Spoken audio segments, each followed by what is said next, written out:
Sir ఏంటి sir Parthasarathi మారుస్తారు ఆయన టీడీపీలో చేరుతారు అనే ప్రచారం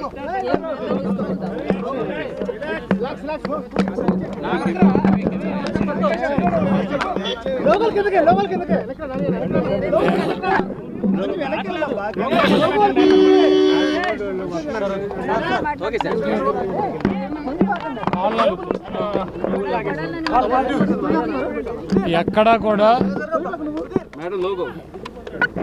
ఏ అభ్యర్థిని మార్చినా కూడా ముఖ్యమంత్రి గారు క్యాంప్ ఆఫీస్కి పిలిచి వాళ్ళతో మాట్లాడి నిన్ను ఎందుకు మార్చాల్సి వస్తుంది ఏంటని చెప్పి మారుస్తున్నారు.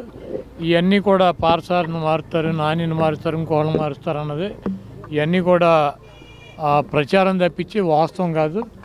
ఎక్కడ కూడా ముఖ్యమంత్రి గారు ఎవరితోనూ కూడా మాట్లాడకుండా అభ్యర్థులను మార్చేటువంటి పరిస్థితి లేదు. ఆయన ముందే పిలిచి ఈ పరిస్థితుల్లో నిన్ను మారుస్తున్నావు అని చెప్పి, లేకపోతే ఈ పరిస్థితుల్లో నిన్ను వేరే చోట పోటీ పెడుతున్నానని చెప్పి ఆయన చెప్తున్నారు. ఇవన్నీ కూడా ఊహాగానాలు, ఇవన్నీ కూడా నమ్మొద్దు అని చెప్పారు.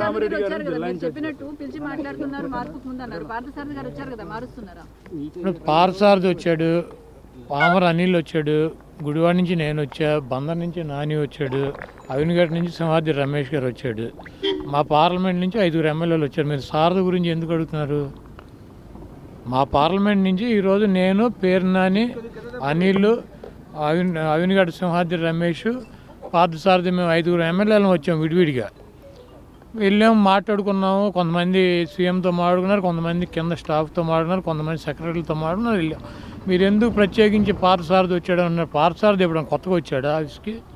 అది రెగ్యులర్గా పార్టీ మా సీఎం ఆఫీసు, మా ఎమ్మెల్యేలు మేము వచ్చి వెళ్ళేది. దాన్ని ఎందుకు వార్త కింద పరిగణిస్తున్నారు? ఎక్కడ కూడా పార్థసారథి వెళ్ళిపోతానని చెప్పలేదు, సీఎం గారు లేకపోతే నేను సీటు అని చెప్పలేదు. ఇవన్నీ కూడా ఊహాగానాలు. మా పక్క పార్లమెంట్ నుంచి కూడా 4 వచ్చారు. ఎవరు ఏ సీట్ అయితే మారుస్తున్నారో వాళ్ళనే పిలిచి సీఎం గారు మాట్లాడుతున్నాడు డైరెక్ట్గా. దీంట్లో ఎమ్మెల్యేలను పిలిచి ఎంపీ గురించో, ఎంపీలను పిలిచి ఎమ్మెల్యేల గురించో చర్చించి మా ఒపీనియన్ తీసుకుని మార్పులు చేర్పులు ఉండవు. పూర్తిగా ఆయన దగ్గర ఉన్నటువంటి సమాచారం ప్రకారం ఆయన ఎక్కడ ఎవరు పోటీ చేస్తే బాగుంటుంది, ఎవరు పోటీ చేస్తే బెటర్గా ఉంటుంది, ఎవరిని పోటీలోంచి తప్పిస్తే బెటర్గా ఉంటుందని ఆయన ఒక లిస్ట్ పెట్టుకుని ఆ లిస్ట్ ప్రకారం ఆయన చేస్తున్నాడు. ఇక్కడ ఎవరిని కూడా ఎవరిని తప్పించడాల్లోనే, ఎవరిని పెట్టడాల్లోనే ఎవరి అభిప్రాయాలు లేవు. నేను సీఎం గారిని కలిసి ఏదో మా కాన్స్టిట్యున్సీకి సంబంధించి నేను అడిగాను. మిగిలిన వాళ్ళు ఒకళ్ళిద్దరూ సీఎంని కలిశారు, కొంతమంది సెక్రటరీ ధనంజయ రెడ్డి గారిని కలిశారు, కొంతమంది ముత్యాలరాజు గారిని కలిశారు. అక్కడ సీఎం వాళ్ళు మాకు ఎక్కడన్నా కలెక్టర్లకో లేకపోతే అధికారులతోనే ఎక్కడన్నా పెండింగ్లో ఫైల్స్ ఉంటే ఆ ఫైల్స్ క్లియర్ చేయమని, ఎన్నికలు వస్తున్నాయి కాబట్టి మాకు అడ్వాంటేజ్ ఉంటుంది కాబట్టి అక్కడ అధికారులు మా మాట పట్టించుకోకపోతే ఇక్కడికి వచ్చి చెప్పుకుని అవన్నీ క్లియర్ చేయించుకున్నాం.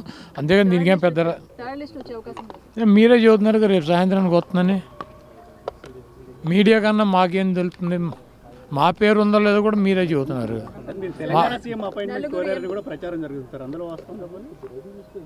ఇక్కడ ఉన్న ఒక స్టేట్లో మా సీఎం గారు మా పనులే మాకు సాగట్లేదు. మళ్ళీ పక్క రాష్ట్రం వెళ్ళి పక్క రాష్ట్ర సీఎం, కర్ణాటక సీఎం అపాయింట్మెంట్ తీసుకుని నేనేం చేయను. రేవంత్ రెడ్డి తాను ముఖ్యమంత్రి అయిన తర్వాత జగన్ ఫోన్ చేయలేదు అని చెప్పి మాట్లాడారు. ఫోన్ చేసి విషెస్ చేయలేదు. ట్విట్టర్లో పెట్టాడు కమ్మా, బెస్ట్ విషెస్ అని చెప్పి ముఖ్యమంత్రి గారు ట్విట్టర్లో పెట్టారు కదా. పర్సనల్ కాల్ చేయలేదు, కర్టసీ కోసం కూడా కాల్ అంటే మా ఓటమి జగన్ ఎంత చేయాలో అంతా చేశారు, అవన్నీ కూడా నాకు తెలుసు అని కూడా అన్నాడు. అంటే రేవంత్ రెడ్డి గారు మేము కాంగ్రెస్ పార్టీనే ఆయన గెలిపిస్తాక మేము అక్కడ కూర్చొని పనిచేయటానికి కాదు, కాంగ్రెస్ పార్టీని గెలిపిస్తాకి మేము అది జగన్మోహన్ రెడ్డి గారు మేము కాంగ్రెస్ పార్టీనా?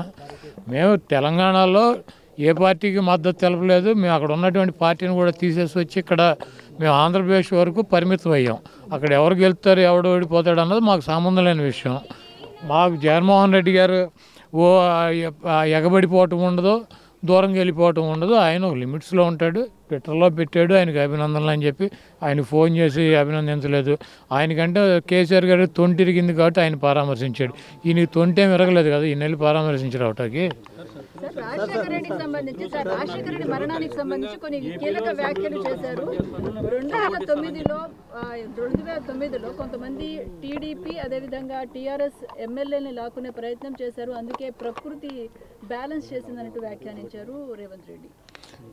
రేవంత్ రెడ్డి గురించి ఇక్కడ ఆంధ్రప్రదేశ్లో డిస్కషన్ చేయటం, ఇక్కడ పెద్ద పట్టించుకోవటం అంత అవసరం లేదు. ఒకవేళ నాకు లేకపోతే మాకు ఎవరికైనా అపాయింట్మెంట్ కావాలంటే డైరెక్ట్గా ఢిల్లీ వెళ్తే సోనియా గాంధీ, రాహుల్ గాంధీ, ప్రియాంక గాంధీ అపాయింట్మెంట్లు దొరుకుతాయి. అక్కడి నుంచి ఒక ఫోన్ చేయించుకుంటే ఇక్కడ రేవంత్ రెడ్డి చేస్తాడు. కాబట్టి ప్రత్యేకంగా మాకు రేవంత్ రెడ్డి అపాయింట్మెంట్ తీసుకోవటం, రేవంత్ రెడ్డి దగ్గరికి వెళ్ళటం, ఈ రేవంత్ రెడ్డి ఏదైనా ప్రాంతీయ పార్టీనా? రేవంత్ రెడ్డి ఏమైనా సుప్రీమా? వాళ్ళే ముఖ్యమంత్రిగా పెట్టుకున్నారు, ఆయన ఆ పదవిని ఎంజాయ్ చేయమనండి. ఊరిని ఇవన్నీ ముఖ్యమంత్రి గురించి వాళ్ళ గురించి నాకు ఫోన్ చేయలేదు, ఏం దీనికి ఫోన్ చేసేది? ఆయన ట్విట్టర్లో పెట్టాడు మర్యాదగా, కంగ్రాచులేషన్స్ ముఖ్యమంత్రి అయినందుకని చెప్పి. నాకు ఫోన్ చేయలేదు, నన్ను వచ్చి కలవలేదు. ఎందుకు ఫోన్ చేస్తారు, ఎందుకు వెళ్ళి కలుస్తారు? ఒక్కొక్కళ్ళ పద్ధతి ఒక రకంగా ఉంటుంది. మా చంద్రబాబు నాయుడు అయితే ఎవడు ముఖ్యమంత్రి అవుతాడని చూసుకుంటూ ఉంటాడు. కౌంటింగ్ టపటప ఫోన్ కొట్టి నేనే నిన్ను గెలిపించానని చదువుతాడు. మాకు ఆ పరిస్థితి లేదు, మేము అంత ఎగబడాల్సిన అవసరం లేదు. కాబట్టి ఇవన్నీ రేవంత్ రెడ్డినో లేకపోతే పక్క రాష్ట్ర ముఖ్యమంత్రులనో పట్టించుకునే టైం జగన్మోహన్ రెడ్డి గారికి లేదు. మాకు ఇక్కడ మా రాష్ట్రము, మా రాష్ట్ర పరిస్థితులు, ఇక్కడ ఉన్నటువంటి ప్రజానీకం, ఇక్కడ ఉన్నటువంటి పొలిటికల్ సిచ్యువేషన్స్లోనే మేము ఉంటాము. మాకు ఈ రాష్ట్రంలో తప్పించి పక్క రాష్ట్రాల్లో మాకు పార్టీ ఉంది కదా, ఎందుకు తీసాం? వద్దనుకునే కదా. ఒక ఎంపీ గెలిచాం, ఖమ్మం జిల్లాలో 3 ఎమ్మెల్యేలు గెలిచాం. మేము పోటీ చేసిన ప్రతి చోట 40,000 50,000 ఓట్లు వచ్చినాయి. అయినా కూడా వద్దనుకుని మేము ఇక్కడికి ఎందుకు వచ్చాం? మాకు అవసరం లేదనే కదా పక్క రాష్ట్ర రాజకీయాల్లో. మళ్ళీ ఇప్పుడు ఏదో ఇవన్నీ కూడా ఏపీఎన్ రాధాకృష్ణ పని పాట లేకుండా అక్కడ ఒక సొల్లు ఎకిలి పురాణం అని ఒకటి పెట్టి ఆ ఎకిలి ప్రోగ్రాంలో పెట్టే కార్యక్రమం ఇవన్నీ పెద్ద మాట్లాడుకోవడం. షర్మిల గారికి ఏపీలో పూర్తి సపోర్ట్ అందిస్తాను, ఏపీలో షర్మిల గారికి పూర్తిగా సపోర్ట్ అందిస్తాను ఎవరు? రేవంత్ రెడ్డి రేపు వచ్చేయండి. లేకపోతే ఆయన్ని వచ్చి ఇక్కడ ప్రెసిడెంట్ అవ్వమనండి. రేవంత్ రెడ్డి సపోర్ట్ అందిస్తాం కాదు. లేకపోతే అక్కడికి ముఖ్యమంత్రి పదవి రిజైన్ చేసి ఇక్కడికి వచ్చి Andhra Pradesh working press congress party president అవ్వమనండి. ఇప్పుడు వాళ్ళ పార్టీకి వాళ్ళు అందించుకోక ఎవడికి అందిస్తాడు? ఆయన చంద్రబాబు నాయుడిని గెలిపించాలంటే షర్మిల గారికి అందించాల్సిందే కదా, తప్పదు కదా.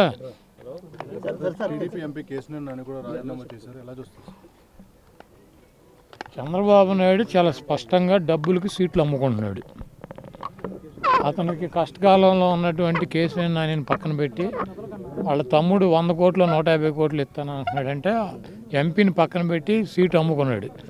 అతను మా గుడివాడ క్యాండిడేట్, ఇద్దరు పార్ట్నర్స్, ఇద్దరు చెరువు 100 ఖర్చు పెడుతున్నారు. ఆ సీట్లు 2 అమ్మేశాడు. చంద్రబాబు నాయుడు డబ్బులకి రాజ్యసభ సభ్యులు అమ్ముకున్నాడు, ఎమ్మెల్సీలు అమ్ముకున్నాడు, ఎమ్మెల్యే టికెట్లు అమ్ముకుంటాడు. ఆడు చంద్రబాబు అనేవాడు 420 ఎన్టీఆర్ఆర్ పెట్టినటువంటి పార్టీలో పందికొక్కులాగా చేరి డబ్బులు నిన్న అక్కడ మీటింగ్లో చెబుతున్నాడు, మీరందరూ నేను 45 ఒక్కొక్కళ్ళకి పిల్లలకి 15,000 ఇస్తాను సంవత్సరానికి, మీరు 4-5 పిల్లల్ని కనమని చెప్పి. ఆ 15,000 నీ పప్పు గడికి ఆడితో కనిపించవు 4-5.